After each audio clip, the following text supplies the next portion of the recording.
100 दिन से जायद जारी रहने वाली जंग के बाद अमेरिका और ईरान एक तारीखी अमन मुआहदे पर पहुंच गए हैं, जिस पर बाज़ाब्ता दस्तखत स्विट्ज़रलैंड के शहर जनीवा में मुतवक्के हैं।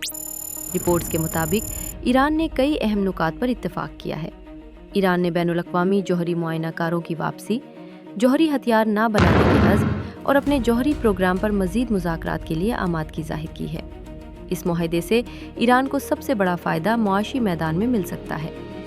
अमरीका मरहलावार पाबंदियां नरम करने, मुंजमद ईरानी असासे बहाल करने और ईरान की मईशत पर आयद बाज़ बड़ी पाबंदियां ख़त्म करने पर आमादा हुआ है।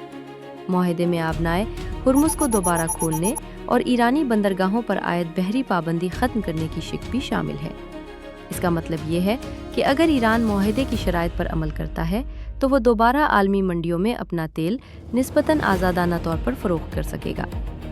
दुनिया भर में सबसे ज़्यादा तवज्जो 300 अरब डॉलर के मुजव्वज़ा तामीर नौ और सरमायाकारी पैकेज पर है। ताहम रिपोर्ट्स के मुताबिक ये रकम बराह रास्त अमरीकी टैक्स दहंदगान के पैसों से नहीं दी जाएगी, बल्कि सरमायाकारी और तामीर नौ के मंसूबों की सूरत में फराहम की जा सकती है, बशर्ते कि ईरान तमाम शराइत पूरी करे। मुआहदे में जंगबंदी, खित्ते में कशीदगी कम करने और तिजारती रास्तों की बहाली के इक़दामात भी शामिल हैं। पाकिस्तान ने इस अमन अमल में अपनी सिफारती कोशिशों को नुमाया करार दिया है। इस्लामाबाद मुसलसल जंगबंदी, मुज़ाकरात और सिफारतकारी की हिमायत करता रहा और पाकिस्तानी क़यादत ने इस मुआहदे का खैर मकदम किया है। मुआहदे के ऐलान के फ़ौरन बाद आलमी मंडियों में मुस्बत रद्द-ए-अमल देखने में आया।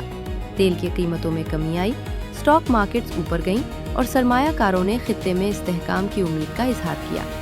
अगर ये मुआहदा मुकम्मल तौर पर नाफिज हो जाता है तो ये मशरिक़ वस्ता की हालिया तारीख की सबसे अहम सिफारती कामयाबियों में शुमार हो सकता है।